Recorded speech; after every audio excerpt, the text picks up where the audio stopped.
আর একটা খণ্ডন হচ্ছে যে আপনি যে বললেন যে ইমাম তিরমিজি রাহিমাহুল্লাহ তারাদ্দুদের ভুগেছে সিদ্ধান্তহীনতায়, তো এত বড় ইমাম এতগুলো হাদিসের সিদ্ধান্তহীনতায় ভুগবে, এইটা বিবেক বিরোধী কথা, মানে না বিবেকে। যে এত বড় ইমাম এতগুলো, 2-1টা হাদিস 3-4টা হাদিসের সিদ্ধান্তহীনতায় ভুগতে পারে, কিন্তু শত শত হাদিসের সিদ্ধান্তহীনতায় ভুগবে, কতগুলো হাদিসে হাসান সহিহ হুকুম লাগিয়েছে সেটা সামনে আসবে, এটা বিবেক বিরোধী কথা। তাহলে হাফিজ ইবনে হাজার আসকালানী রাহিমাহুল্লাহর জবাবও টিকলো না। তো আমি গতকাল ইশারা দিয়ে গেছিলাম যে সবচেয়ে সঠিক জবাব কার? ইবনে রজব আল হাম্বলি, যিনি ইমাম তিরমিজির লেখা আল ইলালুস সাগীর সেটার ব্যাখ্যা করেছেন। শারহুল ইলাল সাগীর মাকতাবা শামেলাতে এই গ্রন্থ আছে, এবং উসুলে হাদিসের উপর ওই যুগে যে বইগুলো লেখা হয়েছে তার মধ্যে খুব সুন্দর এবং চমৎকার গ্রন্থ। যারা হয়তো আদিলের আলোচনা আছে, উসুলে হাদিসের আলোচনা আছে, অনেক চমৎকার আলোচনা আছে ওই বইয়ে। এই আলোচনাটা আমি জানতাম, কিন্তু ওই বইয়ে একটা আলোচনা আমার খুব বিবেকে আঘাত দিয়েছে। সে আলোচনাটা হচ্ছে শারহুল ইলাল ইবনে রাজব আল হাম্বলি, প্রথম থেকে শেষ পর্যন্ত পড়েছি আলহামদুলিল্লাহ। ওই বইয়ের একটা আলোচনা খুব বিবেকে আঘাত দিয়েছে। উনি বলছেন যে হাদিস সহিহ এবং দুর্বল হওয়ার জন্য বা হাসান এবং সহিহ হওয়ার জন্য শুধু রাবির দুর্বলতা এবং মজবুতি যথেষ্ট নয়, বরং রাবি যারা মজবুত তাদের স্তরভেদ সম্পর্ক জ্ঞান থাকা জরুরি। কথা বুঝাতে পারিনি? একটা হাদিসের উপর কি হুকুম লাগাবে যে হাদিস সহিহ, হাসান, জয়ীফ, এটার জন্য শুধু একটা রাবি সেকা আর একটা রাবি দুর্বল এতটুকু যথেষ্ট নয়, বরং মজবুত রাবিদের স্তরভেদ সম্পর্ক জ্ঞান থাকা জরুরি। সব মজবুত রাবি একরকম নয়।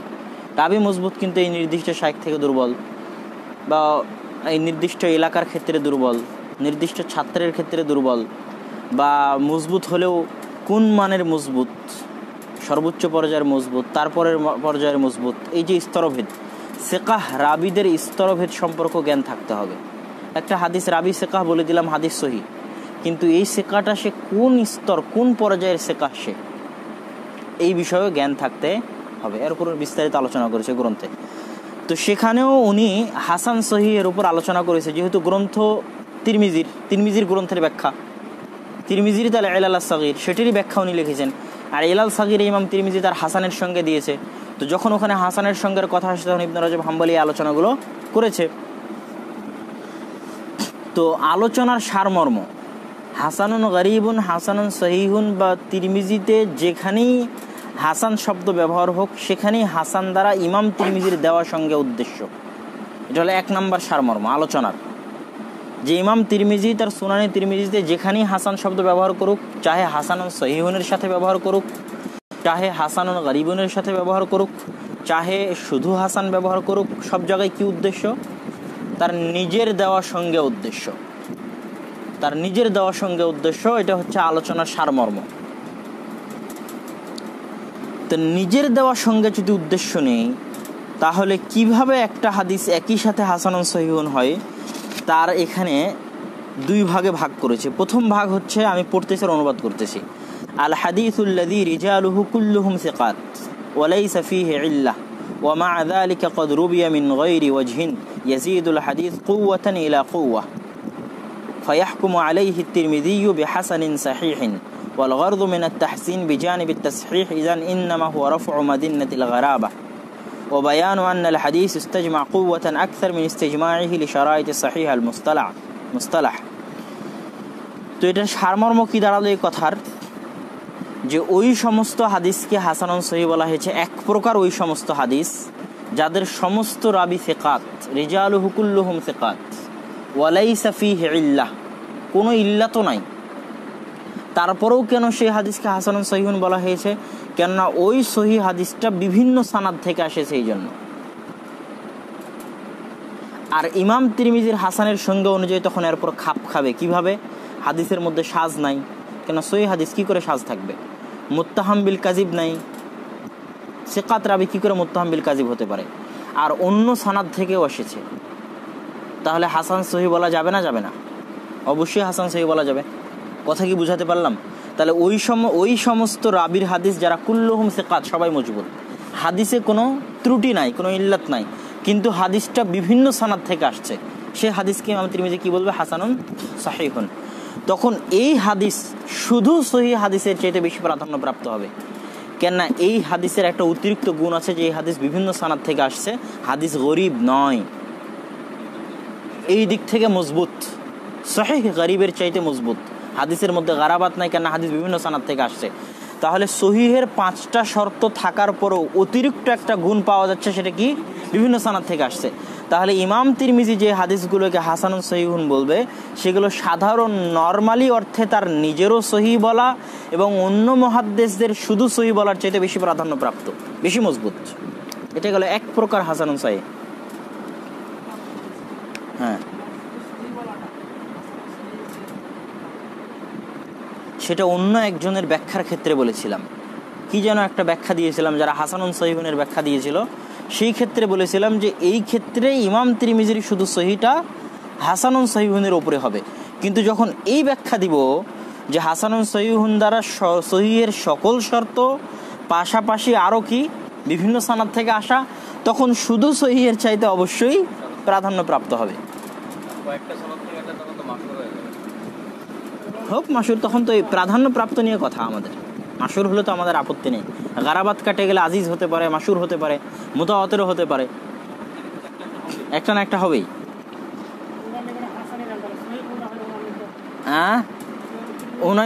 শুধু সহি যেটাতে মিন গায়রি ওয়াজহিন নাই, বিভিন্ন সানাদ থেকে আসেনি, সেটাই ওনার নিকটে সহি। বিভিন্ন সানাদ থেকে আসলে যদি সহি হয় তাহলে সেটা ওনার নিকটে হাসানুন সাহিহুন। এটা একটা গবেষণা। এই গবেষণায় যে ঠিক তার কোনো ভিত্তি নাই, একটা সমাধান, সর্বশেষ সমাধান। ইবনে হাজার আসকালানির পরে যারা গবেষণা করেছে তাদের নিকটে এটাই সমাধান, ইবনে রজব হাম্বলি সহ আর যারা তাদের নিকটে। ইবনে রজব হাম্বলির কওল, এখানে একটা গুরুত্বপূর্ণ কথা, নুখবাতুল ফিকার, তাইসির ও মুস্তালাহিল হাদিস, আরও যেগুলো প্রসিদ্ধ উসুল হাদিসের গ্রন্থ আছে বা আমাদের দার্সগুলোতে, যেমন তুহফাতুল আহওয়াজিতেও হতে পারে, আমাদের যে দার্সগুলোতে সহিহ তিরমিজির পড়ানোর সময় যখন হাসানুন সহিহুনের ব্যাখ্যা দেওয়া হয় তখন কেউই ইবনে রজব হাম্বলির কওল নকল করে না। কেন? ইবনে রজব হাম্বলির শারহ ইলালুল সাগীর এটা প্রকাশিতই ছিল না। হ্যাঁ, অল্প কিছুদিন আগে শারহুল ইলাল ইবনে রজব হাম্বলি প্রকাশ হয়েছে, তখন ওর মধ্যে এই কথাগুলো পাওয়া গেছে ইবনে রজব হাম্বলি। এই জন্য অধিকাংশ উসুল হাদিসের বইয়ে হাসানুন সহিহুনের ব্যাখ্যায় ইবনে রজব হাম্বলির মন্তব্য নাই, ইবনে হাজার আসকালানি পর্যন্তই শেষ। ইবনে রজব হাম্বলির মন্তব্য থাকলে তখন হয়তোবা আরও যারা মুহাদ্দিস চলে গেছে তারা ওটাকেই প্রাধান্যপ্রাপ্ত বলতো। এখন ইদানিং যারা মুআসিরিন তারা ইবনে রজব হাম্বলির কওল পাওয়ার পর সেটা কি বলছে, এটাই রাজিহ কওল। এখন নতুন আরও কোনো গবেষণা করলে ভুল প্রমাণিতও হতে পারে। আচ্ছা, এটা গেল এক প্রকার। দ্বিতীয় প্রকার হচ্ছে, দ্বিতীয় প্রকারকে 3 ভাগে ভাগ করা হয়েছে। দ্বিতীয় প্রকারকে কয় ভাগে ভাগ করা হয়েছে? 3 ভাগে। 1 নাম্বার, রাবি সবাই মজবুত কিন্তু যআফুন মুহতামাল, হালকা কিছু দুর্বলতা আছে যেটা কি ইহতামাল, বহন করা যাবে এরকম। যেমন কোনো রাবির নির্দিষ্ট স্থানের হাদিসকে দুর্বল বলা হয়েছে, কোনো রাবিকে নির্দিষ্ট শাইখের সাথে দুর্বল বলা হয়েছে, কোনো রাবির নির্দিষ্ট ছাত্রের সাথে দুর্বল বলা হয়েছে। রাবি নিজে ফিনাফসিহি অনেক কিছু পর্যায়ের মজবুত। তো এই রকম কিছু যেই দুর্বলতাগুলো মুহতামাল, এইরকম পর্যায়ের যদি রাবি হয় এবং সেটা যদি বিভিন্ন সানাদ থেকে আসে, তো এটাকে সহি লিজাতিহি ধরেছে। যারা গবেষক তারা এই পর্যায়ের হাদিসকে কি ধরেছে? সহি লিজাতিহি ধরেছে। তো বিভিন্ন সানাদ থেকে আসার কারণে সেটা একই তো সহি, আর বিভিন্ন সানাদ থেকে আসার কারণে হাসান। এটা গেল দ্বিতীয় প্রকারের 1 নাম্বার। দ্বিতীয় প্রকারের 2 নাম্বার, হাসান লিজাতিহি পর্যায়ের হাদিস, খাফিফুজ জবত। খাফিফুজ জবত রাবি হাসান লিজাতিহি পর্যায়ের হাদিস, কিন্তু বিভিন্ন সানাদ থেকে আসার কারণে সাহিহ লিগাইরিহি। এটা গেল দ্বিতীয় প্রকারের 2 নাম্বার। দ্বিতীয় প্রকারের 3 নাম্বার হচ্ছে হাদিস জয়ীফ, মুনকাতে, রাবি দুর্বল, মাজহুল, যেগুলো জয়ীফের যত প্রকার আছে, বিভিন্ন সনাদ থেকে আসার কারণে সেটা হাসান লিগাইরিহি হয়ে গেছে। হাসান লিগাইরিহি হওয়ার পর আরও বিভিন্ন শাওয়াহিদ থাকার কারণে, এটা একটা আজীব কথা এরা বলতেছে, টেনেছেন ছেড়ে, আরও বিভিন্ন সনাদ থেকে আসার কারণে, বিভিন্ন শাওয়াহিদ থাকার কারণে কোরআনের আয়াত তার পক্ষে, সাহাবীদের আমল তার পক্ষে, সাহাবীদের ফতোয়া তার পক্ষে, তাবিদের ফতোয়া তার পক্ষে, হাসান লিগয়রি হয়ে গেছে বিভিন্ন সানাদ থেকে আসার কারণে, কিন্তু তার সাথে আরও এই বিষয়গুলো যুক্ত হওয়াতে হাসান লিগয়রিকেও সহিহের পর্যায়ে পৌঁছে দিয়েছে। তো কোনো দলিল নাই, মানে নিজেদের গবেষণা মিলানোর জন্য, মানে এমনও কিছু হাদিস আছে, এই হাদিসের সংখ্যা অল্প, আমি বলবো যে এই পর্যায়ের হাদিস কতগুলো সেটাও বলতেছি। এখন না মিলালে তো খাপ খাবে না, যেহেতু হাসান সহি বলেছে ইমাম তিরমিজি, এই পর্যায়ের হাদিসকেও কি বলেছে, হাসান সহি বলেছে। তো মিলানোর জন্য এখানকার আরবি কথা হচ্ছে দাঈফান আও মুনকাতিআন ونحوه يرتقي بالعادة إلى درجة الحسن لغيره ويقتصر الترمذي هناك على قوله حسن أو حسن غريب ولا يكاد يصفه بالصحة اللهم إلا أن تتوفر هناك عواضد كثيرة قبية أو كان الراوي ممن أدى الترمذي اجتهاده إلى كونه من رجال الحسن لذاته وإن كان ضعيفا عند الجمهور مثل سفيان بن وكيع وعاصم بن عبيد الله فيحكم بالصحة أيضا ويكون المراد بالصحيح الصحيح بالغير لا محالة। কি বলতেছে এখানে, বলতেছে যে রাবি জয়ীফ, রাবি মুনকাতে, হাদিস দুর্বল, নিশ্চিত হাদিস দুর্বল, বিভিন্ন সানাদ থেকে আসার কারণে হাসান লিগাইরি হয়েছে। তাহলে তো এটা, তারপরে বলছে অধিকাংশ ক্ষেত্রে এই পর্যায়ের হাদিসকে ইমাম তিরমিজি হয় হাসান বলে, না হয় হাসানুন গারিবুন বলে, অধিকাংশ ক্ষেত্রে। আল্লাহুম্মা ইল্লা আন তাতাওয়াফারা, তবে কখনো কখনো হাসানুন সহিহুন বলে দেয়, তার দুইটা কারণ।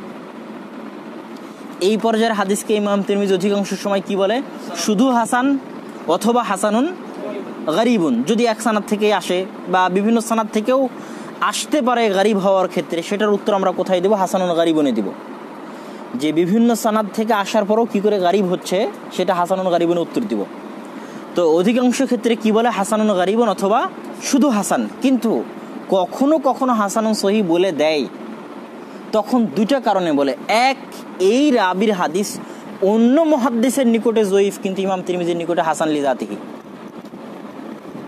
কথা বুঝতে পারেননি? উত্তর বোঝা গেছে এখন?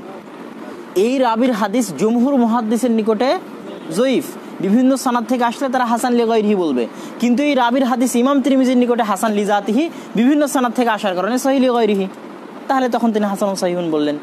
অথবা যেটা আমি বললাম যে আওয়াজিদ কাসীরা কাবিয়া, হাসান লিগাইরিহি হওয়ার পরও অনেক বিভিন্ন শাওয়াহিদ, আমল, সাহাবীদের কওল, কোরআনের আয়াত সব মিলিয়ে এটাকে আরও মজবুত পর্যায়ে নিয়ে গিয়ে এটাকে সহিহ বলা হয়েছে, কিন্তু এটার সংখ্যা অনেক অল্প। অধিকাংশ ক্ষেত্রেই এই পর্যায়ের হাদিসকে ইমাম তিরমিজি হয় শুধু হাসান বলেছে অথবা হাসানুন গারিবুন বলেছে।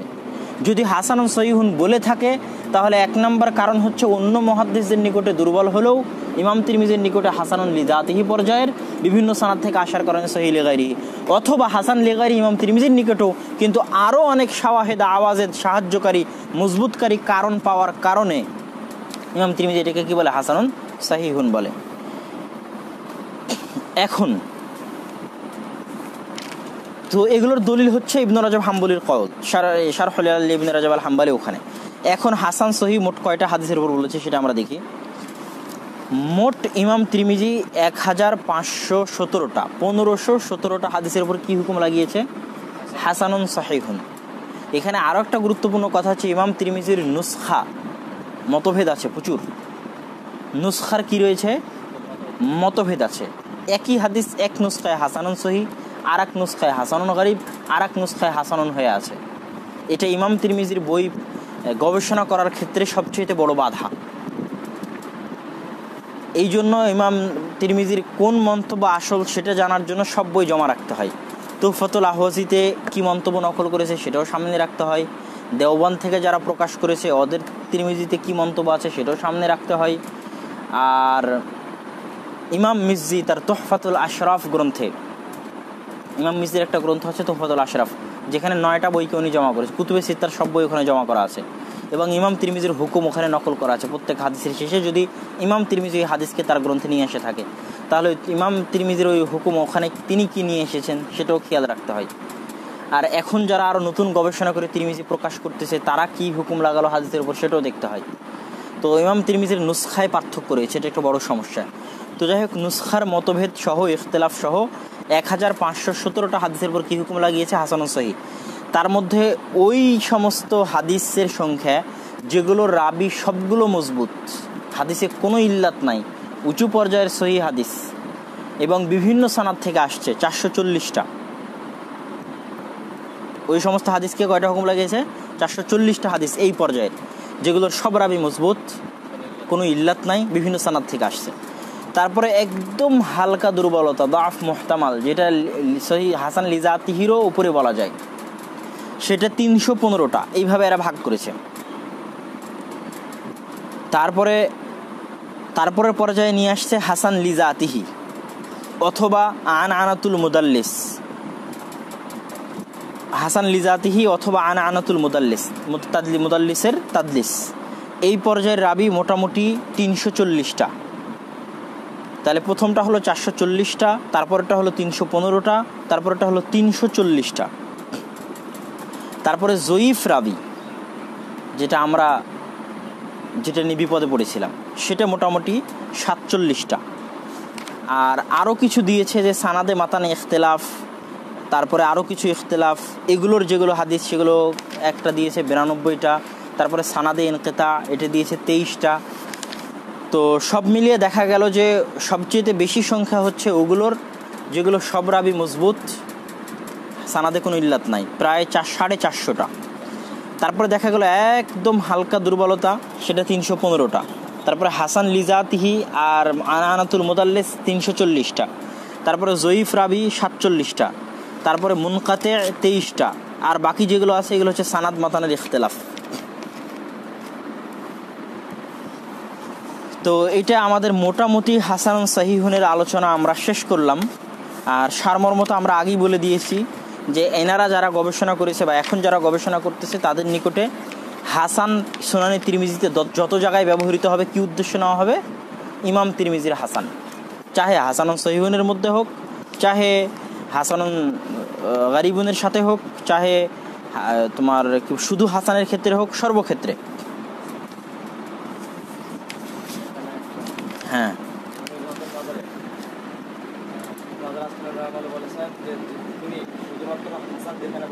সেখানে শুধু উনি হাসান উদ্দেশ্য নেবেন। সেটাও এই কওলেরও খণ্ডন করা আছে এখানে, যে হাফিজ ইবনে হাজার আসকালানির এই কওল যে ঠিক নয়, যে শুধু এটা কিন্তু সবাই ইবনে হাজার আসকালানির এই কওলের কারণে সবার মাথার মধ্যে এটা ঢুকে গেছে যে ইমাম তিরমিজি যখন শুধু হাসান বলবে তখন শুধু কোথায় উদ্দেশ্য? তার হাসানের সঙ্গে উদ্দেশ্য, যখন শুধু হাসান বলবে, আর বাকি ক্ষেত্রে তার হাসান উদ্দেশ্য নয়। এই কওল যে ঠিক নয় এটারও জবাব দেওয়া আছে।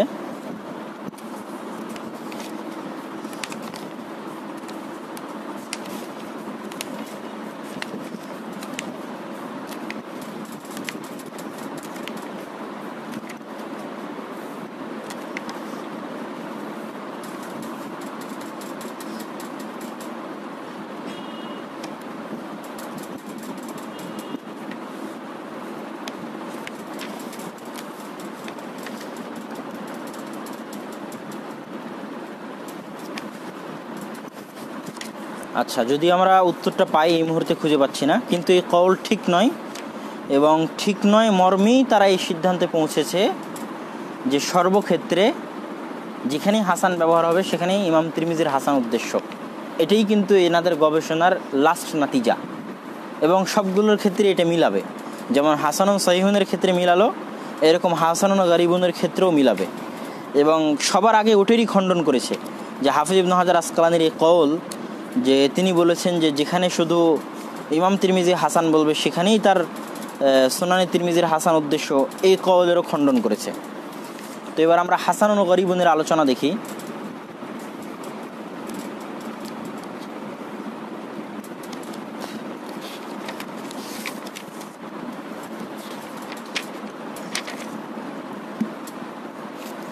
হাসানুন গরিবুনে সবচেয়ে ঝামেলা হবে। হাসানুন গরিবুনে যদি মুহাদ্দিসদের ইস্তিলাহ নেই যে হাসান লিজাতিহি, তাহলে কোনো ঝামেলা নাই, কেন হাসান লিজাতিহি হওয়ার পর একটা হাদিস গরিব হতে পারে, কোনো ঝামেলা নাই। কিন্তু যেহেতু গবেষণার ফলাফল এটা যে হাসান দ্বারা উদ্দেশ্য ইমাম তিরমিজির হাসান, সেহেতু ঝামেলা কি? বিভিন্ন সানাদ থেকে আসতে হবে। তো বিভিন্ন সানাদ থেকে আসার পরে কিভাবে একটা হাদিস গরিব হতে পারে, এটা হলো সবচেয়ে বড় সমস্যা।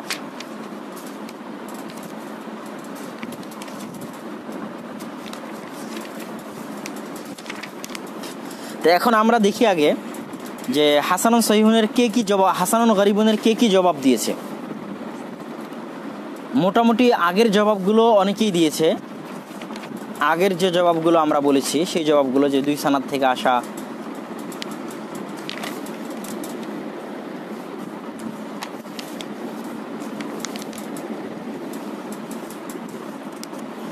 এক নম্বর জবাব দেওয়া হয়েছে, কেউ বলেছে যে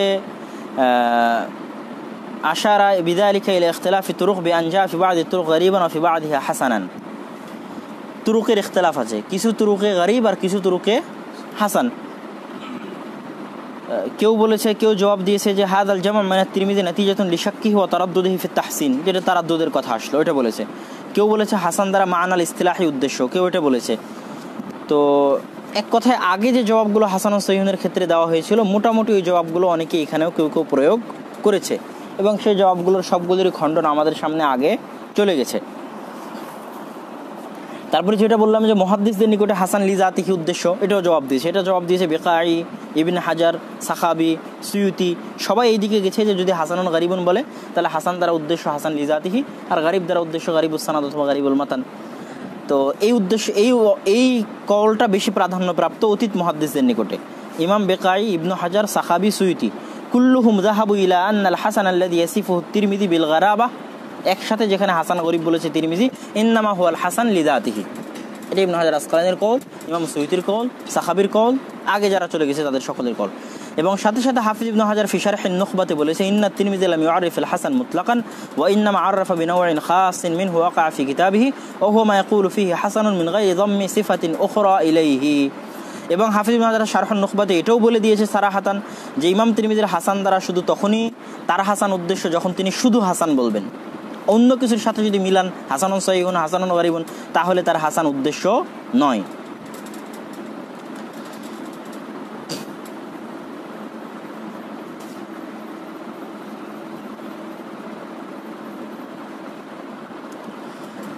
তো এখানে বলতেছে যে হাফিজ ইবনে হাজার আসকালানির কওলের জবাবে وأما ثانيا فلأنه قد تجلى من دراستنا هذه جلاء الشمس في رابعة النهار أن المصنف رحمه الله لم يرد بالحسن في قوله حسن غريب الحسن لذاته قط، لا فيما أطلق فيه الغرابة ولا فيما قيدها بنوع قيد كقوله غريب من هذا الوجه أو غريب من حديث فلان أو غريب لا نعرفه إلا من هذا الوجه وغير ذلك، وذلك لأننا نراه كثيرا ما يخرج الحديث من طريق راو ضعيف أو مجهول أو مستور أو بإسناد منقطع أو مرسل مما لا يسوى التحسين الذاتي ثم يرده بقول حسن غريب عام من أن يترك الغراب مطلقة। বলতেছে এমন অনেক বহু হাদিস আমরা পেয়েছি যে হাদিসগুলোর সানাদে রাবি জয়ীফ, রাবি মাজহুল, রাবি মাস্তুর, সানাদ মুনকাতে অথবা মুরসাল, যেগুলোকে কোনোভাবেই হাসান লিজাতিহি বলা যায় না, তারপর ইমাম তিরমিজিকে হুকুম লাগিয়েছে হাসানুন গরিবুন। এটা গেল একটা জবাব। এবং এখানে উদাহরণ দিয়েছে, একটা, দুটা, তিনটা হাদিসের উদাহরণ দিয়েছে যেগুলোর রাবি দুর্বল আর ইমাম তিরমিজি হাসানুন গরিবুন বলতেছে, মানে কোনোভাবে হাসান লিজাতিহি পর্যায়ে পৌঁছেছে আর বিভিন্ন সানাদ থেকে আসার কারণে হাসান হয়েছে, এটা প্রমাণ হয় না। এবং এর উপর বিস্তর লম্বা আলোচনা করেছে যে কেন হাফিজ ইবনে হাজার আসকালানির কয়েক পৃষ্ঠাব্যাপী হাফিজ ইবনে হাজার আসকালানির এই কওল সঠিক নয়।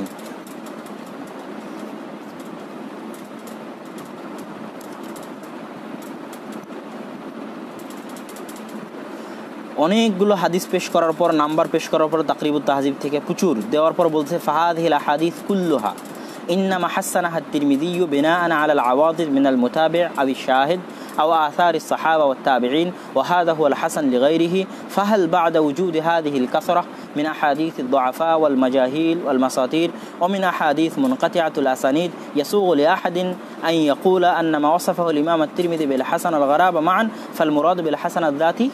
দিয়ে জিজ্ঞাসাবোধক চিহ্ন দিয়েছে যে এতগুলো হাদিস আমরা দেখালাম যেগুলো সবই হয় সানাদ মুনকাতে, না হয় রাবি মাজহুল, না হয় রাবি দুর্বল, এবং সবগুলোরই শাওয়াহিদ এবং মোতাবাত পাওয়ার কারণে হাসান বলা হয়েছে, যেটা হাসান লিগাইরিহি। এতগুলো হাদিস বলার পরেও কি কেউ এটা বলতে পারে? কারো বলা কি এটা সম্ভব যে এখানে ইমাম তিরমিজির হাসান গরিব দ্বারা উদ্দেশ্য হাসান লিজাতিহি? তে জিজ্ঞাসাবোধক চিহ্ন দিয়েছে। এটা আখির নতিজা, কয়েক পৃষ্ঠাব্যাপী গবেষণা।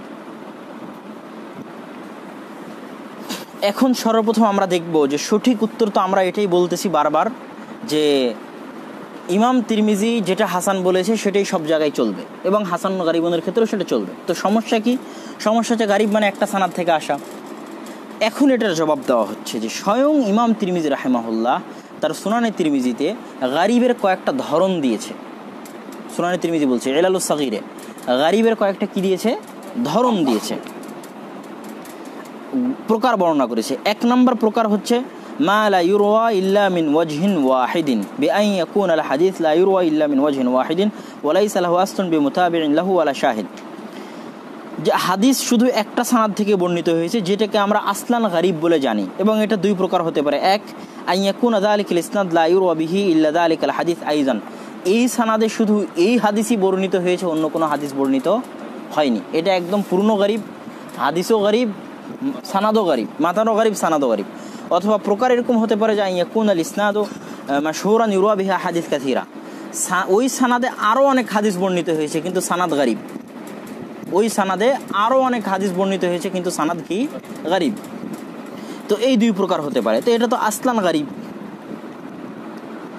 যেমন ইন্নামাল আমাল বিন্নিয়াত।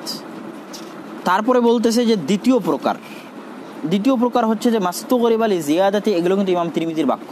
মাস্তুগরিব আলি জিয়াদাতিন তাকুনু ফিল হাদিস ওয়া হুয়া আন ইয়াকুনা আল হাদিস ফি নাফসিহি মাশহুরান লাকিন ইয়াজিদু বা'দ রুওয়াত ফি মাতানিহি জিয়াদাতান তুস্তাগরাব। হাদিস আসলান মাশহুর, কিন্তু হাদিসের শেষে শব্দের মধ্যে, মাতানের মধ্যে কিছু অতিরিক্ত করা হয়েছে, যেটাকে আমরা জিয়াদাতুস সিকাত বলি। সেটাকেও ইমাম তিরমিজি কার মধ্যে অন্তর্ভুক্ত করেছে? গারাবাতের মধ্যে অন্তর্ভুক্ত করেছে। গারিব ফি বা'দিল মাতান যেটাকে বলা হয়, বা গারিবুল মাতানও বলা যায়, বা গারিব ফি বা'দিল মাতান বললে বেশি বিশুদ্ধ হয়। তারপরে তৃতীয় প্রকার যেটা, যে মা ইউরওয়া মিন উজুহিন কাসীরা ওয়া ইস্তাগরাবু মিন ওয়াজহিন মুআয়্যান ওয়া হুয়া আন ইয়াকুনা আল হাদিস ইউরওয়া আনিন নবী মিন তুরুকিন মা'রুফা ওয়া ইউরওয়া আন বা'দ আস-সাহাবা মিন ওয়াজহিন ইস্তাগরাব আনহু বিহাইসু লা ইউরাফ হাদিসু ইল্লা মিন যালিকাল ওয়াজহ। একটা হাদিস বহু সাহাবী থেকে বর্ণিত, কিন্তু একটা সাহাবী থেকে এমন সানাদে বর্ণিত যে সানাদটা গারিব, ওই সানাদটা অপরিচিত, ওই সাহাবী থেকে ওই সানাদে ওই হাদিস সাধারণত কেউ বর্ণনা করেনি, কিন্তু আসল হাদিস বহু সানাদ থেকে বর্ণিত, বহু সাহাবী থেকে বর্ণিত আসল হাদিস, কিন্তু একটা সানাদে একটা সাহাবী থেকে এমনভাবে বর্ণিত যেইভাবে অন্য কেউ বর্ণনা করেনি বা এইভাবে পরিচিত নয়। তাহলে গরিবের ইমাম তিরমিজি রাহিমাহুল্লাহ কয়টা প্রকার করলো? তিনটে প্রকার করলো। এক নাম্বার যেটাকে আমরা গরিব বলে জানি, যে একটাই সানাদ, অন্য কোনো সানাদ নাই, একদম আসলান গরিব। তো ওটার দুই প্রকার কি, যে এক সানাদে একটা হাদিসে বর্ণিত হয়েছে, সানাদে বহু হাদিস বর্ণিত হয়েছে কিন্তু সানাদ গরিব, এটা একটা গরিব গেল। দুই নাম্বার গরিব হচ্ছে যে একটা হাদিস মাশহুর ঠিকই, কিন্তু হাদিসের কোনো একটা সানাদে গিয়ে মাতানের মধ্যে কিছু অংশ অতিরিক্ত করা হয়েছে, যেটাকে আমরা জিয়াদাতুস সিকাত বলে জানি। আর আরেকটা হচ্ছে হাদিসটা বহু সাহাবী থেকে, বহু সানাদ থেকে আসছে, কিন্তু একটা সাহাবী থেকে এমন সানাদে বর্ণিত যেটা অপরিচিত বা যেটা গরিব, যেই সানাদে অন্য কেউ বর্ণনা করেনি। তাহলে এই তিনটে প্রকার গরিবকে যদি আমরা সামনে রাখলে আমরা দেখতে পাবো, এখানে আরো একটা কথা বলা আছে যে মাকানা মাশহুরান আনিস সাহাবী ওয়া হুয়া আন ইয়াকুনা আল হাদিসু আনিন নবী সাল্লাল্লাহু মারুফান মিন রাওয়াত সাহাবীন আনহু মিন তারিখিন ওয়া মিন তুরুক সুম্মা ইরওয়া আন যালিকা সাহাবী মিন ওয়াজহিন আখার ইস্তাগরাব মিন যালিকাল ওয়াজহি খাসাতান আনহু। হ্যাঁ, এখানে আরো একটা প্রকার ছুটে গেছে। আরো একটা প্রকার হচ্ছে যে হাদিস একটা সাহাবী থেকেই বর্ণিত, কিন্তু একটা সাহাবী থেকে যারা বর্ণনা করেছে অধিকাংশ সানাদে দেখা যাচ্ছে যে নাফে আন ইবনে ওমর, মালিক আন নাফে আন ইবনে ওমর এইভাবে আসছে, কিন্তু আর একটা সানাদে অন্যভাবে আসছে যেইভাবে কেউ বর্ণনা করেনি, সেটা গারাবাত, ওটাও একটা গারাবাত। এর আগেরটা কি ছিল, যে একটা হাদিস বহু সাহাবী থেকে বর্ণিত কিন্তু একটা সাহাবী থেকে গারাবাত। আর এটা হলো যে একটা সাহাবী থেকেই বর্ণিত, কিন্তু একটা সাহাবী থেকে বর্ণনার ধরনের ক্ষেত্রে সানাদের মধ্যে যেভাবে সবাই বর্ণনা করেছে আর একজন সেভাবে বর্ণনা করেনি, একাই একভাবে বর্ণনা করেছে। তাহলে চারটাকে আমরা আবার সারমর্ম দাঁড় করাই। একটা হাদিস আসলান গরিব, সানাদ একটাই, ওটার আমরা আর প্রকার বলতে না যাই, সানাদ একটাই। দুই নাম্বার হচ্ছে একটা হাদিস আসলান মাশহুর, কিন্তু মাতানের মধ্যে অতিরিক্ত করা হয়েছে, এটা জিয়াদাতুস সিকাত। আর একটা হচ্ছে তিন নাম্বার, যেটা হচ্ছে একটা হাদিস বহু সাহাবী থেকে বর্ণিত, যেমন মান কাযাবা আলাইয়া মুতাআম্মিদান ফালাতাবাওয়া মাকআদাহু মিনান নার, বহু সাহাবী থেকে, 70-এর অধিক সাহাবী থেকে বর্ণিত, কিন্তু একজন সাহাবী থেকে সেটা কি গরিব সানাদে বর্ণিত, একজন সাহাবী থেকে। চার নাম্বার, একটা হাদিস একটা সাহাবী থেকে বর্ণিত, কিন্তু ওই সাহাবী থেকে বহু সানাদ আছে, বহু তাবি, বহু ছাত্র বর্ণনা করেছে। তো সবাই যেভাবে বর্ণনা করেছে, যেই সানাদে বর্ণনা করেছে, আর একজন এমন একটা সানাদে বর্ণনা করেছে যেভাবে কেউ বর্ণনা করেনি। এগুলোর উদাহরণ আসতেছে। উদাহরণ এইভাবে, এখানে লেখক বলতেছে, গবেষকরা বলতেছে যে ইমাম তিরমিজি মাঝে মাঝে বলেন গরিবুন মিন হাদিস ইবনে আব্বাস। এটার দ্বারা উদ্দেশ্য হচ্ছে যে একটা হাদিস বহু সাহাবি থেকে বর্ণিত, কিন্তু শুধু এই সাহাবি থেকে গরিব, এই মন্তব্য ইমাম তিরমিজির পাওয়া যায়, গরিবুন মিন হাদিস ইবনে আব্বাস। আর একটা কি, ইমাম তিরমিজি মাঝে মাঝে মন্তব্য করে যে গরিবুন মিন হাযাল ওয়াজহ, বা গরিবুন মিন হাদিস ফুলান, বা গরিবুন মিন হাযাল ওয়াজহি মিন হাদিস ফুলান। এটার দ্বারা উদ্দেশ্য হচ্ছে লাস্টেরটা। উদাহরণ কিভাবে দিচ্ছে? উদাহরণ দিচ্ছে যে হাদিস ইয়াহইয়া বিন আবি কাসির আন আবি সাঈদ মাওলা আল মাহরি আন হামজা বিন سفينة عن السائب عن عائشة رضي الله تعالى عنها عن النبي في ثواب اتباع الجنازة قال الترمذي هذا حديث قد روي من غير وجه عن عائشة। আয়েশা থেকেই বিভিন্ন সানাদে বর্ণিত হয়েছে, যেটাকে আমরা 4 নম্বর প্রকার করলাম। আয়েশা থেকে, হাযাল হাদিস রুবিয়া মিন গায়রি ওয়াজহিন আন আয়েশা, আয়েশা থেকে বিভিন্ন সানাদে বর্ণিত হয়েছে। ওয়া ইন্নামা ইস্তাগরাবু হাযাল হাদিস লিহালি ইসনাদিহি লিরিওয়ায়াতি সাইব আন আয়েশা। কিন্তু সাইবের আয়েশা থেকে বর্ণনা করা এটা হচ্ছে গরিব, কেননা অন্য যে সানাদগুলো আসছে সেগুলো সাইব আয়েশা থেকে বর্ণনা করেনি, বরং অন্যভাবে বর্ণনা করেছে, অন্যরা বর্ণনা করেছে। তো এই হাদিস আয়েশা থেকে বিভিন্ন সানাদে আসছে, কিন্তু তার একটা সানাদ কি গরিব, আর আগেরটা বহু সানাদ, বহু সাহাবি থেকে বর্ণিত, কিন্তু গরিবুন মিন হাদিসে ইবনে আব্বাস। তার আগেরটা কি ছিল? সানাদ মাশহুর, কিন্তু মাতানের মধ্যে কি আছে? জিয়াদা ফি সিকা আছে। তার আগেরটা কি ছিল? তার আগেরটা হচ্ছে যে আসলান গরিব, যেটা আমরা জানি, একটাই সানাদ। তো এই গেল ইমাম তিরমিজি রাহিমাহুল্লাহর নিকটে গরিবের প্রকারভেদ। তো এই প্রকারগুলোকে সামনে রাখলে হাসানের সাথে গরিবের একত্রিত হওয়ার ক্ষেত্রে কোনো বাধা থাকে না। কথা বুঝতে পারেননি? যে হাদিস বহু সাহাবি থেকে আসছে ওই হাদিসকে আমি হাসান বলতে পারবো না, কিন্তু গরিব বললাম গরিব মিন হাদিস ইবনে আব্বাস, এই জন্য এক রাবি থেকেই বহু সানাদে আসছে, সেটাকে আমরা হাসান বলতে পারবো না? হাসান বলতে পারবো, কিন্তু গরিব বললাম কেন? গরিব মিন হাযাল ওয়াজহি, এই সানাদে গরিব, এই সূত্রে গরিব, এই সূত্রে কেউ বর্ণনা করেনি, শুধু একজনই বর্ণনা করেছে। কথা বুঝতে পারেন? রাবিরা কিন্তু বর্ণনার ক্ষেত্রে, হাদিস বর্ণনার ক্ষেত্রে অনেক সময় ভুল করে দেয়। যেমন একটা হাদিস উদাহরণ, যেহেতু ওই সানাদ দিয়ে বেশি দিয়ে থাকি, মালিক আন নাফি আন ইবনে ওমর, এই সানাদ দিয়ে বেশি উদাহরণ দেওয়া হয়। একটা হাদিস ইমাম মালিক অন্য সানাদে বর্ণনা করেছে। ইমাম মালিক কি করেছে? অন্য সানাদে বর্ণনা করেছে। তো এখন একজন দুর্বল রাবি ইমাম মালিক থেকে বর্ণনা করতে গিয়ে জানে যে ইমাম মালিক যত হাদিস বর্ণনা করে সব মালিক আর নাফি আন ইবনে ওমর বর্ণনা করে, তখন সে ভুল করে সালাকা মাসলাকাল জাদ্দাহ, অধিকাংশ সময় ইমাম মালিক যেই সানাদে বর্ণনা করে সেই সানাদে বর্ণনা করে দিয়েছে এই হাদিসটাও। কিন্তু ইমাম মালিকের অন্য কোনো ছাত্র এই হাদিসটা ওই মাশহুর সানাদে বর্ণনা করেনি, মালিক আর নাফি ইবনে ওমর ওই মাশহুর সানাদে বর্ণনা করেনি, বরং হাকিকাতান ইমাম মালিক যেই সানাদে বর্ণনা করেছে সেই সানাদে বর্ণনা করেছে মালিক জোহরি, মালিক সালেম আন ইবনে ওমর, এই সানাদে। তখন ওই ছাত্র যেটা ভুল করে বর্ণনা করেছে সেটাকে আমরা বলি গরিব মিন হাযাল ওয়াজহ। তো এইরকম ক্ষেত্রে রাবিরা কি করে? ভুল করে থাকে। তাহলে এই প্রকারগুলোকে যদি আমরা সামনে নিয়ে আসি, গরিবের যে প্রকারগুলোকে ইমাম তিরমিজি প্রকারান্বিত করেছে সেগুলোকে সামনে রাখলে একসাথে হাসান এবং গরিবের একত্রিত হওয়ার ক্ষেত্রে কোনো বাধা থাকে না। তো এখানে তো বিস্তর লম্বা গবেষণা করেছে, তারপরেও আমরা দেখি যে সর্বশেষ ওটার যেরকম হাদিসের সংখ্যাগুলো বলছিলাম, এটার হাদিসের সংখ্যা বলা যায় কিনা।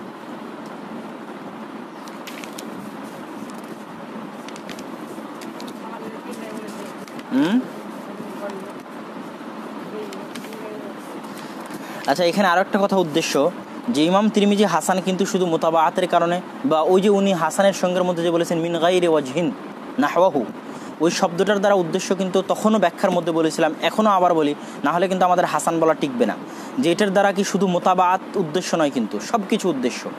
কোরআন থেকেও যদি ওর পক্ষে আসে তো ওটা উদ্দেশ্য, যদি সাহাবিদের আমল থাকে তো সেটাও উদ্দেশ্য, যদি সাহাবিদের ফতোয়া থাকে তো সেটাও উদ্দেশ্য। যেমন ইমাম শাফি মুরসাল হাদিসকে কখন গ্রহণ করে? যদি মুরসাল হাদিসের পক্ষে সাহাবিদের ফতোয়া থাকে, যদি মুরসাল হাদিসের পক্ষে অন্য মাওকুফ সাহাবিদের হাদিস থাকে, মাওকুফ হাদিস, তাহলে এগুলো ক্ষেত্রে ইমাম শাফি মুরসাল হাদিসকে গ্রহণ করে নেয়। তো ঠিক সেরকম যত মজবুত সৃষ্টিকারী যত জিনিস আসতে পারে, কোরআন থেকে হোক, সাহাবিদের ফতোয়া থেকে হোক, মুতাবাআতের মাধ্যমে হোক, শাওয়াহিদের মাধ্যমে হোক, সব কিছুকে মিন গায়রি ওয়াজহিনের মধ্যে, যে ইমাম তিরমিজির যেটা হাসানের সঙ্গের মধ্যে বিভিন্ন সানাদ থেকে বিভিন্ন তারিখ থেকে আসবে সেটার মধ্যে অন্তর্ভুক্ত করেছে এই গবেষকেরা। যেমন ইন্নামাল আমাল বিন্নিয়াত, এটার কিন্তু সেরকম কোনো মোতাবাআত নয়, সেরকম অন্য কোনো সাহাবী থেকে শাওয়াহিদ নয়। আবু সাঈদ খুদরি থেকে একটা সানাদে বর্ণিত আছে, কিন্তু ইসলামের যত হুকুম আহকাম আছে সব কিছু নিয়তের উপর দালালত করে। রিয়া সম্পর্কিত যত হাদিস আছে, ইখলাস সম্পর্কিত যত হাদিস আছে, সব কিছুই নিয়তের উপর দালালত করে। ইন্নামাল আমাল বিন্নিয়াত, যে সকল আমল কিসের উপর নির্ভরশীল? নিয়তের উপর। ওই যে হাদিসটা যেখানে বলছে যে 3 জন ব্যক্তিকে জাহান্নামে নিক্ষেপ করা হবে, ডাকা হবে, কি ব্যাপার, তুমি জিহাদ করেছিলে, আল্লাহ রাস্তায় জীবন দিয়েছিলা? তখন বলে হ্যাঁ করেছিলাম। তো বলছে তুমি এই জন্য করনি যে আমার সন্তুষ্টির জন্য, বরং কি জন্য করেছো? মানুষ যেন তোমাকে বীর মুক্তিযোদ্ধা বলে। তাহলে এই হাদিস প্রমাণ করে যে ইন্নামাল আমাল বিন্নিয়াত। তো যতভাবে প্রমাণ করা যায় মৌলিক অর্থটাকে, সব কিছুই ইমাম তিরমিজির হাসানের অন্তর্ভুক্ত হয়ে যাবে। এটা ইন্নামাল আমাল বিন্নিয়াতের উদাহরণ দিয়ে এখানে বলেছে তারা।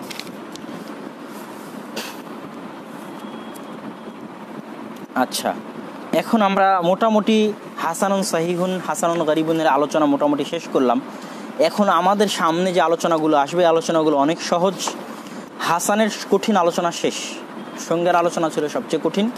সংজ্ঞাগুলোকে বোঝা, সংজ্ঞাগুলোর মোনাকাশা, সেটা কঠিন। তারপরে হাসানুন সাহিহুন অনেক কঠিন, হাসানুন গরিবুন অনেক কঠিন, এবং দরকার হয় আগামীকালও হাসানুন সহিহ, হাসানুন গরিবুনের আরও একবার সারমর্ম বলবো ইনশাআল্লাহ। এখন যে আলোচনাগুলো আসবে, আলোচনাগুলো অনেক সহজ। এখন 1 নম্বর আলোচনা হচ্ছে যে সহিহের যেরকম আমরা স্তরভেদ করেছিলাম, এরকম হাসানেরও স্তরভেদ আছে। সহিহের আমরা কি স্তরভেদ করেছিলাম? মুত্তাফাক আলাইহি এক পর্যায়ে রেখেছিলাম, শুধু বুখারীর হাদিস এক পর্যায়ে, শুধু মুসলিম হাদিস এক পর্যায়ে, সহিহ আলা শারতি শাইখাইন এক পর্যায়ে। এরকম হাসান হাদিসেরও কি আছে? স্তরভেদ আছে। সেই স্তরভেদটা কি? যেই হাদিসকে মুহাদ্দিসেরা সহিহ এবং হাসান হওয়া নিয়ে ইখতিলাফ করেছে, ওটা সর্বোচ্চ পর্যায়ের হাসান। বুঝাতে পারলাম না? যে হাদিসকে মুহাদ্দিসেরা কি নিয়ে ইখতিলাফ করেছে যে হাসান না সহিহ, সেটা কি সর্বোচ্চ পর্যায়ের হাসান। আর যে হাদিসকে মুহাদ্দিসেরা এই নিয়ে ইখতিলাফ করেছে জয়ীফ না হাসান, সেটা হচ্ছে নিম্ন পর্যায়ের হাসান, যদি রাজিহ কওল অনুযায়ী হাসান বলা হয়। কিন্তু মুহাদ্দিসদের ইখতিলাফ আছে, কেউ বলেছে জয়ীফ, কেউ বলেছে হাসান। কিন্তু আমার নিকটে রাজিহ কওল এটাই হাসান, কিন্তু এটা নিম্ন পর্যায়ের হাসান। আর একটা হাদিস কোনো মুহাদ্দিস বলেছে সহিহ, কোনো মুহাদ্দিস বলেছে হাসান, তাহলে সেই হাদিসটা আমাদের নিকটে উঁচু পর্যায়ের হাসান। এটা তাদরিবুর রাবিতে লেখক বলতেছে, ইমাম যাহাবির পক্ষ থেকে আর অনেকের পক্ষ থেকে।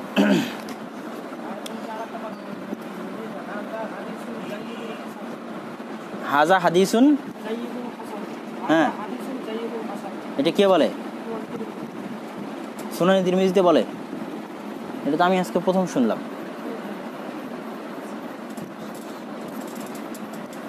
তাহলে দেখতে হবে, আমি এই কথা শুনিনি বা আমি জানি না, আল্লাহু আলাম।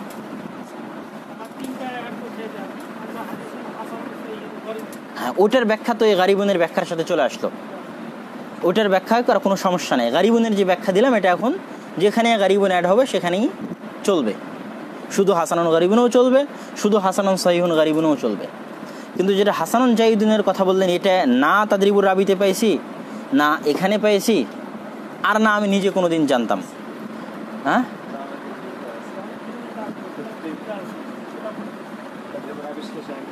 একদম শেষে। না না, এটা ইমাম তিরমিজির কওল না, তোমরা তো ভুল বুঝেছো। শুধু জাইয়েদ যখন হুকুম লাগানো হবে তখন তার দ্বারা কি উদ্দেশ্য হবে, এটার তো আলোচনা লাস্টে আসবেই। যে মুহাদ্দিসেরা শুধু জাইয়েদ বলে, শুধু কবি বলে, শুধু সালেহ বলে,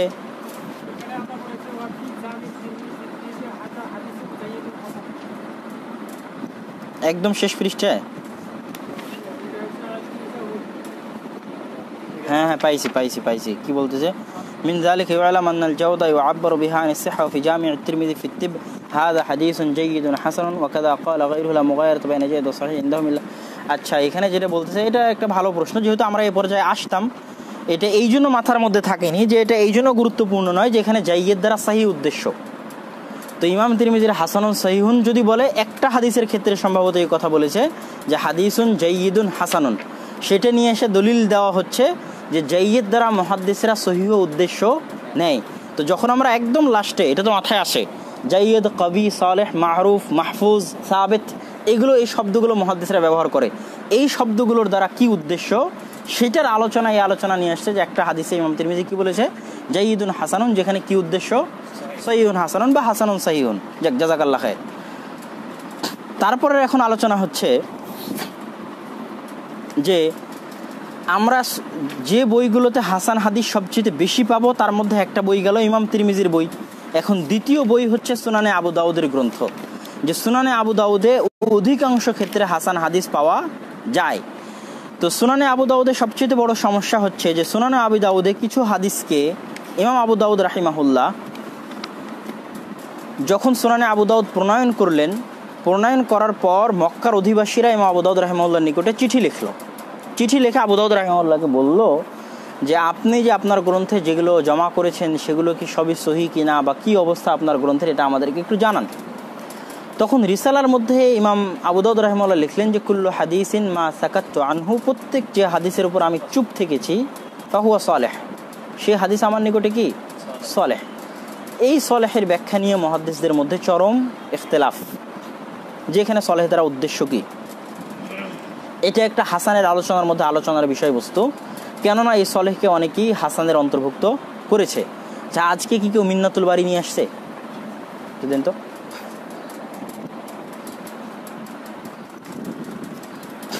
তো এখানে একদল বলতেছে যে ইমাম আবু দাউদ রাহিমাহুল্লাহর এই মন্তব্য যে প্রত্যেক যে হাদিসের ক্ষেত্রে আমি চুপ থাকবো সেই হাদিস সলেহ, মানে সেই হাদিস হাসান পর্যায়ের গ্রহণযোগ্য। এবং এইটার উপর ভিত্তি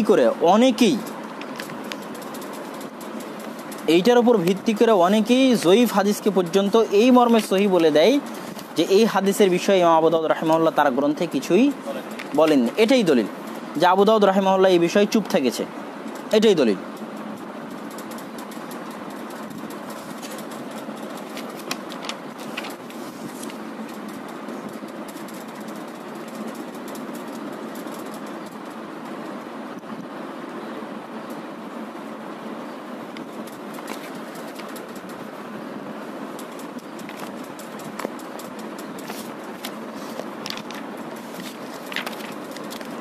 আচ্ছা, এখানে আরেকটা কথা বলে দিই যে শুধু ইমাম আবু দাউদ রাহিমাহুল্লাহর চুপ থাকা নয়, যে জন্য মিন্নাতুল বারী নিলাম, আরও অনেক মুহাদ্দিসের চুপ থাকার ক্ষেত্রে কথা বলা হয়, প্রয়োগ করা হয়। যেমন ইমাম নাসাই রাহিমাহুল্লাহ তার সুনানে নাসাইতে যে হাদিস নিয়ে এসেছেন এবং চুপ থেকেছেন সেটা অন্ততপক্ষে হাসান হবে। ইমাম আহমদ তার মুসনাদে আহমদে যে হাদিসকে সন্নিবেশিত করেছেন, নিয়ে এসেছেন, সেটা অন্ততপক্ষে হাসান। প্রত্যেক যে হাদিস ইমাম আহমদ তার মুসনাদে আহমদে নিয়ে আসছেন, যে হাদিসকে ইমাম আবু আওয়ানা তার মুস্তাখরাজে নিয়ে এসেছেন 340 মুস্তাখরাজে নিয়ে এসেছেন, সে হাদিস সহিহ বা হাসান হবে। যে হাদিসের বিষয়ে হাফিজ ইবনে হাজার আসকালানী রাহিমাহুল্লাহ, এটা একদম প্রচুর চলে, যে হাদিসকে হাফিজ ইবনে হাজার আসকালানী রাহিমাহুল্লাহ তালখিসুল হাবিরে, তারপরে আদ-দিরায়াহ ফি তাখরিজ আহাদিসিল হিদায়াহ, তারপরে ফাতহুল বারীতে নিয়ে এসেছে কিন্তু কোনো মন্তব্য করেনি। তালখিসুল হাবিরে নিয়ে এসেছে, কোনো মন্তব্য করেনি। আদ-দিরায়াহ ফি তাখরিজ আহাদিসিল হিদায়াতে নিয়ে এসেছে, কোনো মন্তব্য করেনি। ফাতহুল বারীতে নিয়ে এসেছে, কোনো মন্তব্য করেনি, সেই হাদিস কি হাসান হবে। যে রাবির বিষয়ে আবু হাতিম তার আল জারহ ওয়া তা'দিলে এবং ইমাম বুখারী তার তারিখুল কাবিরে চুপ থেকেছেন, কোনো প্রকার মন্তব্য করেন না, ইবনে হিব্বান সিকাতে নিয়ে আসছে, তার হাদিস হাসান হবে। ইমাম হাকিম তার মুস্তাদরাকে হাকিমে যে হাদিস অন্তর্ভুক্ত করেছেন এবং ইমাম যাহাবি তার তালখিসে সেই হাদিস বিষয়ে চুপ থেকেছেন, সেটা হাসান হবে। হাফিজ ইরাকি যদি কোনো রাবির বিষয়ে চুপ থাকেন তাহলে সে রাবির হাদিস হাসান হয়।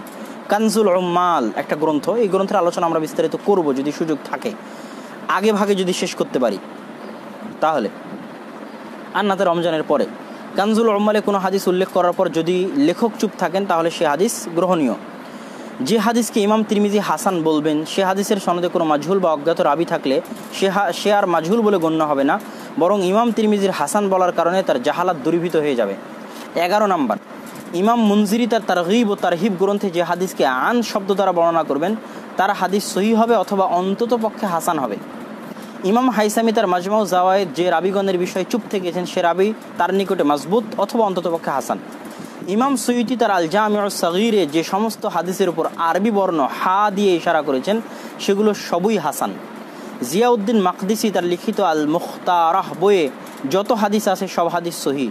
স্বয়ং জাস্টিস তাকি উসমানী ইলাউসনানের টিকায় থানবী সাহেবের এই মূলনীতির বিষয়ে বলেছেন যে একই কুল্লি কায়দা নেই হ্যাঁ, তথা এটা সর্বদা জনপ্রযোজ্য নয়। আচ্ছা, 15 নম্বর হচ্ছে প্রথম 3 শতাব্দী হিজরির মাজহুল ও মাস্তুর রাবির হাদিস হাসান হবে। প্রথম 3 শতাব্দীর যদি মাজহুল এবং মাস্তুর হয় তাহলে এগুলো সবই হচ্ছে হানাফি ভাইদের হাদিসকে হাসান বলার গ্রহণ করার বড় বড় 15টা মূলনীতি, যেগুলোর একটা মূলনীতিও চলবে না। মানে একটা হাদিস আর দুনিয়াতে জয়ীফ থাকবে না, সব হাদিসই হাসান। এই মূলনীতিগুলোর অধিকাংশ মূলনীতির কোথায় আলোচনা করা আছে? ইলাউস সুনানের ভূমিকাতে।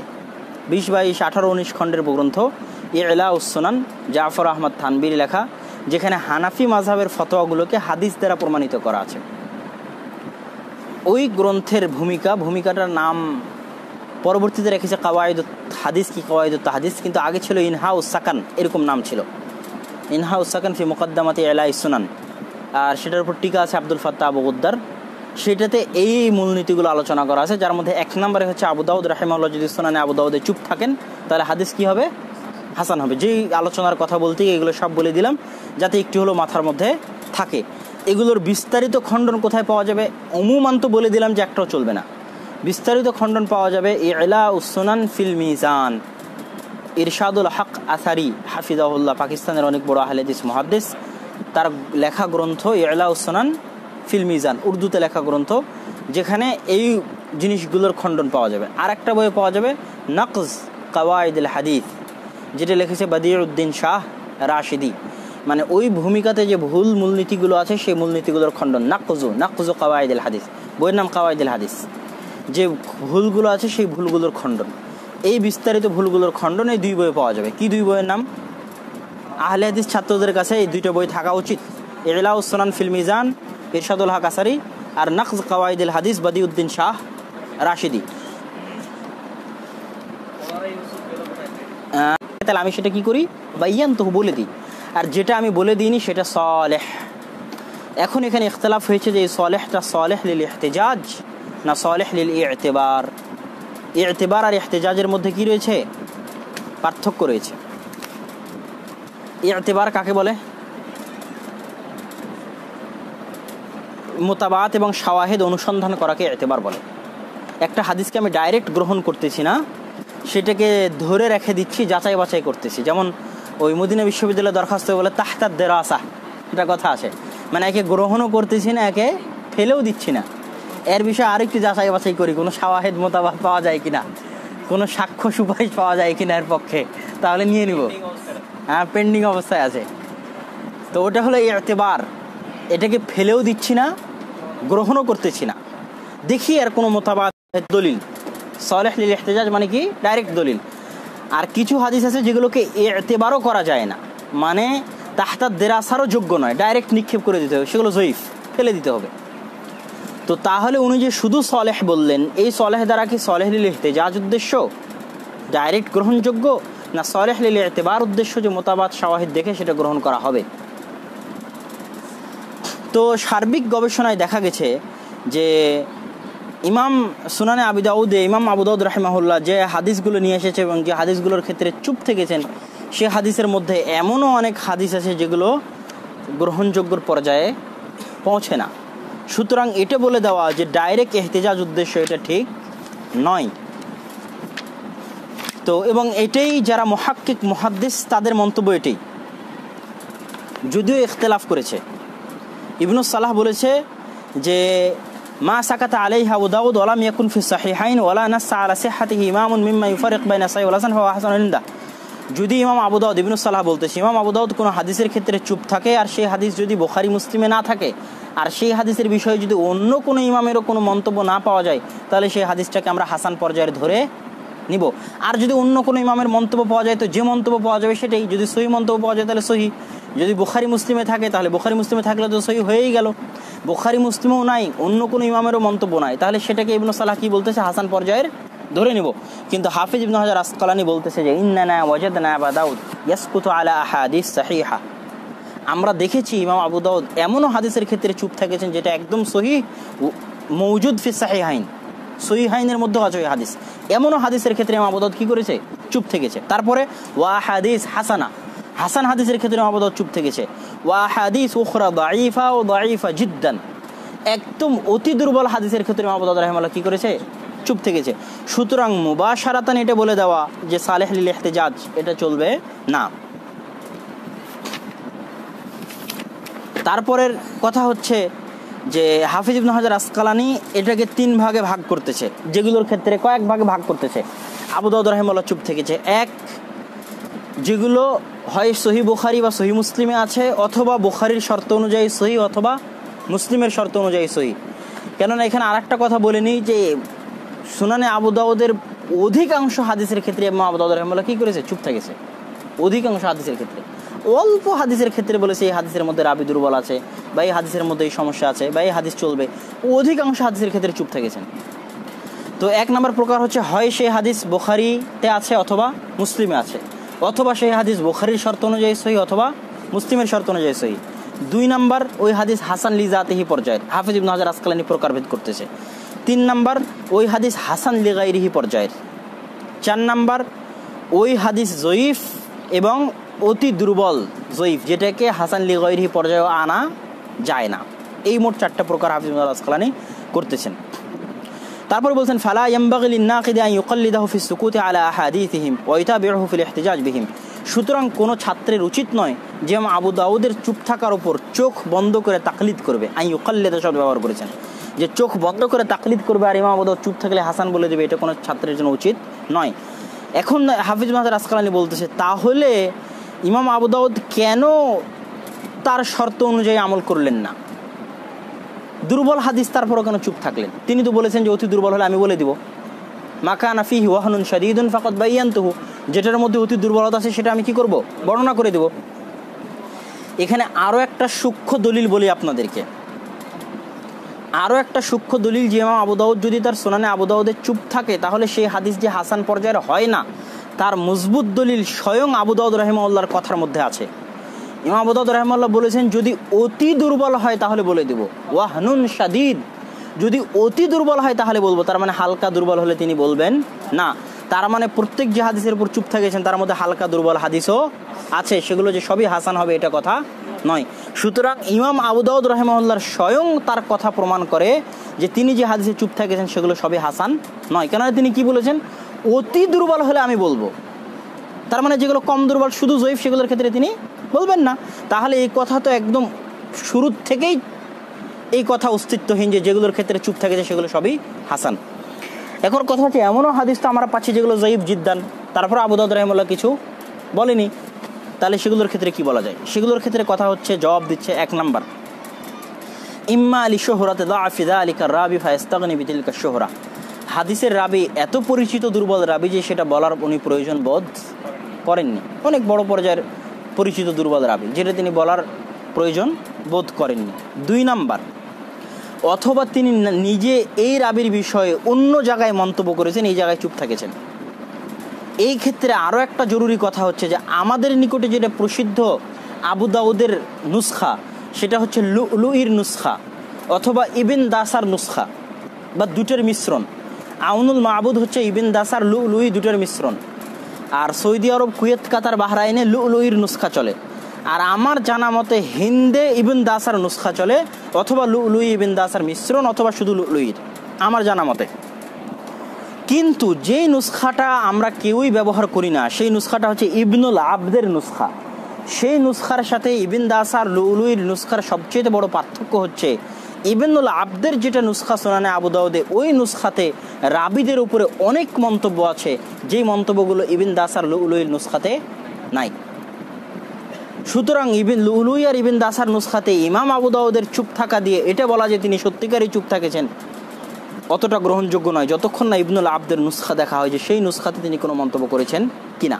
তো এই 2য় নাম্বার কথা আমাদের কি ছিল যে আবু দাউদ রাহিমাহুল্লাহ অন্য জায়গায় বলে দিয়েছেন, হয় ইবিন দাসা লুইর নুসখাতে অন্য জায়গায় বলেছেন, না হয় ইবনু আল আবদের নুসখায় অন্য জায়গায় বলা আছে, এই জন্য এখানে তিনি চুপ থেকেছেন, কিছু বলেননি। 3 নাম্বার হতে পারে যে ইমাম আবু দাউদ রাহিমাহুল্লাহ এই হাদিস বিষয়ে, রাবি বিষয়ে সুনানে আবু দাউদের বাইরে কোনো মন্তব্য করেছেন, এই জন্য তিনি এখানে প্রয়োজন বোধ করেননি।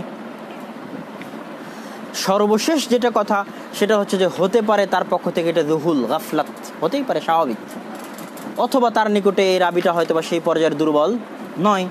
তো এই কয়েকটা কারণ যেগুলোর কারণে ইমাম আবু দাউদ রাহিমাহুল্লাহ তার সুনানে আবু দাউদে চুপ থাকতে পারেন, কিন্তু তার চুপ থাকা দ্বারা এটা উদ্দেশ্য নয় যে হাদিস হাসান। এই জায়গাতেই আমরা আজকে আমাদের দার্স শেষ করতেছি। ওয়া আখির দাওয়ানা আলহামদুলিল্লাহি রাব্বিল আলামিন। ইনশাআল্লাহ আগামীকাল আমরা হাসান শেষ করে দেব, আগামীকাল সকালে। আসসালামু আলাইকুম ওয়া রাহমাতুল্লাহ।